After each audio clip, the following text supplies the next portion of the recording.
তো আমি আছি এই মুহূর্তে আমাদের সেই ধানের মাঝখানে। তো মিডল পয়েন্টে আমি হাঁটছি আর এখানে কিছু একটা ভিডিও ক্লিপস নিচ্ছি এখান থেকে ভিডিও ফুটেজ। তো ফুটেজটা দেখুন কত একটা দারুণ সুন্দর লাগে, মানে প্রচুর পরিমাণ গরম থাকা সত্ত্বেও এবং বিকেলে সুন্দর হাওয়া, মিষ্টি পাখির সুর, গান, এদিকে আকাশের দৃশ্য, কতই না ভালো লাগা এক দৃশ্য যা দেখে অন্তরে পরিকল্পনা করা না।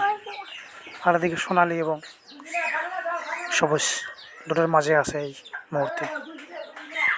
বন্ধুরা সবাই কেমন আছেন? তো আশা করি অনেক ভালো আছেন। তো আমি আছি এই মুহূর্তে আমাদের বাড়ির পিছনে যে আমাদের এই ধানগুলো দেখতে। তো দেখুন একটা সময় আসছিল কীরকম সবুজ পাথার, আর এখন দেখুন হয়ে গেছে সোনালি পাথার। আসলে এই মুহূর্তের যেটা সময় বা এই মুহূর্তটা ধানের সময়, ধানের মৌসুম, এই সময়টা এত ভালো লাগে এখানে এসে, এটা কল্পনা করার নয়। মানে আসলে এই যে বিকালের একটা দৃশ্য, এটা আমি মাঝে মাঝে একটা কথাই বলে থাকি যে বিকালের যেটা দৃশ্য সেটা কিন্তু একটা অন্য ধরনের ভিন্ন একটা দৃশ্য, যা দেখলে মনে এত শান্তি মেলে, এত কল্পনা জাগে। দেখুন এই সোনালি পাথার, আর কিছুদিন পরেই প্রত্যেক কৃষকরা তার ঘরে নিয়ে যাবে কেটে। তো এই তো প্রাকৃতিকের নিয়ম। তো আসলেই দেখুন কত সুন্দর ধান হয়েছে, দেখলে যা মন প্রাণ ভরে যায়।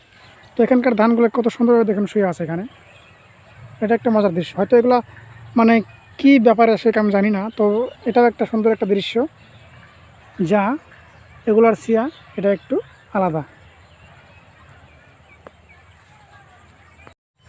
3 বছর ধানের ফসল করতে পারেনি, কেন করেন নাই?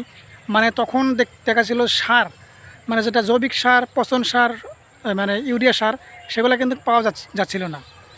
সেগুলো যদি পাওয়া যাইতো তারপরে সেগুলোর দাম অনেকটা ছিল, বা হয়তো অনেক ডকুমেন্ট জমা নেয় তারপরে সে সার দেয়। তো তারপরে যে তেলের দাম, দ্বিতীয়তে তেলের দামটা অনেকটা বেড়ে গিয়েছিল, যার জন্য কৃষকরা ধান ফসল করতে পারেনি।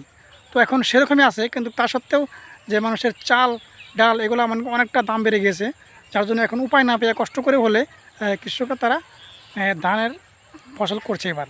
মানে এরকমটা অবস্থা হয়েছে আমাদের দেশে। দর্শকে ধানগুলো দেখতে পাচ্ছেন, এগুলো কিন্তু বক পর্যন্ত হয়েছে। তো দেখুন এগুলো এত সুন্দর সুন্দর ধান হয়েছে, দেখে মানে মন প্রাণ জুড়ে যায়। তারপরে এই যে এগুলো দেখতে পাচ্ছেন, এগুলো সব শুয়ে পড়েছে। আর ওই যে ওখানে দেখতে পাচ্ছেন ওগুলো সব শুয়ে পড়েছে। মানে এই যে এইভাবে মাঝে মাঝে এরকম একটা দৃশ্য, এটা কিন্তু সুন্দর লাগছে, একদম দারুণ লাগছে আমার কাছে এই দৃশ্যটা।